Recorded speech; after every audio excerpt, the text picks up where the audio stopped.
Hello, this is Subratha and welcome to Word of the Day, where we use the UK's primary curriculum to build your vocabulary one word at a time. And today's word is criticise. Short and sweet one. We have about 2 definitions to go through. I'd like you to get your dictionaries, whiteboards, whiteboard pens, rough books, anything that you write on, and I would like you to look up the definition of the word criticise and put them into sentences. If you can, and if you have some time left over, then I'd like you to challenge yourself by trying to find some synonyms of the word criticise. You've got 5 minutes, off you go.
Well done, children.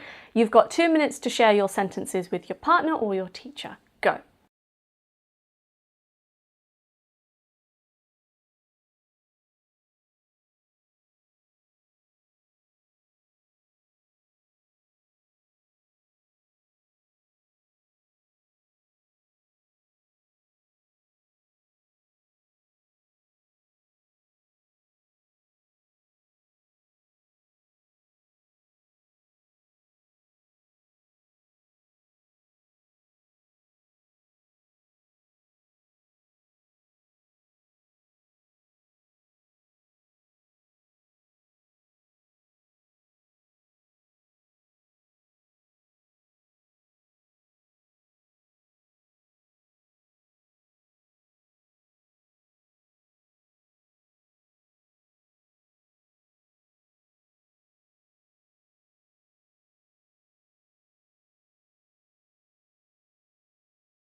Let's have a look at the dictionary definitions. Number 1. Indicate the faults of someone or something in a disapproving way. So when you pick out the faults of a person or a thing, then you are criticizing it or them. Here's an example. Jim's wife criticized him for what he wore. So in this case, Jim's wife probably didn't like the shirt he wore and told him what she thought of it. So when she's pointing out the flaws, for example, it could have a hole in it, she is criticizing his dress sense or criticizing that particular shirt. Definition number 2. Form and express a judgment of a literary or artistic work. So in this case, this critic, now here we are going to look at the word critic in a separate video, the critic would criticize the artwork. And here's an example sentence. The professor criticized the essay for including incorrect facts. So here we have an essay which you could say is an academic piece of work, a literary piece of work, and if it's wrong, then the expert is going to criticize that piece of work and point out its faults. So you can criticize a person, you can criticize a thing, and you can also have a critic who is a formal expert, and his job will be to pick apart pieces of work that are either academic, that means university standard, or you could have some kind of artistic work, and the critic is the expert who will pick that apart and say, okay, this is wrong with it, this is right with it, and either give a good or bad review. We're going to have a look at that later. So let's have a look at how to spell the word criticise. Bear in mind that we use the British spelling of the word criticise with an S, not the American version with a Z. So let's have a look at how to break it up. I like to break it up into 3 parts, like so. Criticise.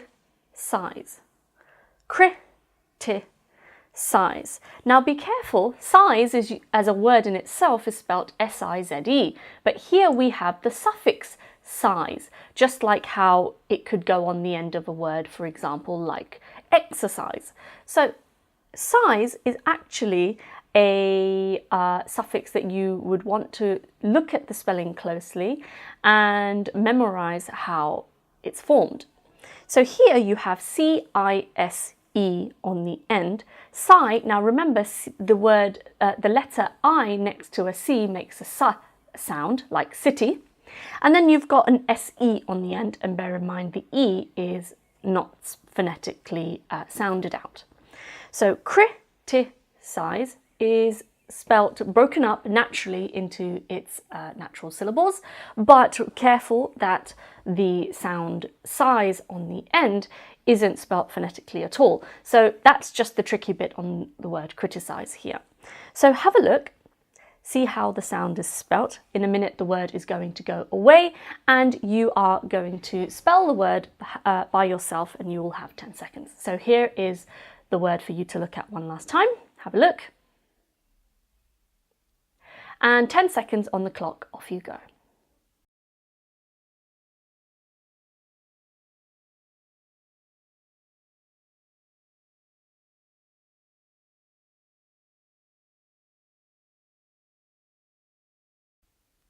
Excellent work, children. Let's see whether you got that right. Criticise is spelt C-R-I-T-I-C-I-S-E. That's C-R-I-T-I-C-I-S-E.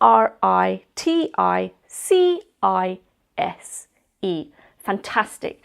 Well done, children. Hope you have a great day. See you tomorrow for tomorrow's word of the day. And until next time. Hi, teachers. How are you? I hope you are well and looking after your health. Here is a tip that may be useful. If you're anything like me, then you probably drink a lot of tea or coffee. I find that drinking tea, makes sure that your throat doesn't get too dry, and it's also a form of comfort. For me, I like to keep my hands warm, especially during the winter time. I find a nice cup of tea is really, really comforting. But here's the thing, if you drink too much tea, what happens is that just like having sugar rush peaks and crashes, you actually can have a similar sort of thing with caffeine. If you have too much caffeine in your system, what happens is your energy levels kind of keep doing this, and then every time you get to a dip, you're like, right, let's get on the coffee or get on the tea. Here is a really nice tea that I use. It's really one of my favorites. It's Morrison's own brand, jasmine. It's green tea and jasmine. It looks like this. I don't know if you can see that. It's not looking too good with the light, but basically it's a fresh green tea, and I think, don't quote me on this. Hang on, let's get the tea bag out. Don't quote me on this, but I think green teas are a lot better for you than black teas. Well, I find that my body's reacted to them better anyway. And if you look carefully, it comes in a really nice, I don't know if you can, here we go. I don't know if you can see that, but the tea bag here, it's a loose leaf tea, and it's absolutely brilliant because I can just taste how fresh it is, and I don't feel like it's really overloading my system with chemicals. So this is Morrison's own brand. I'm not affiliated with this product or anything. It's just a product that I just absolutely love, and I find that it's a lot healthier for you, and you don't really suffer from the ups and downs of needing caffeine. So it really is tempting to just keep going for 4 cups of tea a day, but it's really not good for you. So think about changing to fruit teas, herbal teas, green teas, and try and stay away from the coffee is my advice. And I think you will definitely feel a difference in your health and in the way you feel. So it's definitely helped me. Certainly not for everyone. But it's always good to stay healthy in this profession, where especially when you're so full of stress, the first thing that you want to do is go for the comfort foods and go for that tea and coffee, simply because, you know, it just makes you feel better. And so I hope that was useful, and stay tuned until next time. Subscribe, comment, and see you tomorrow. Bye for now. There we go. Blanket.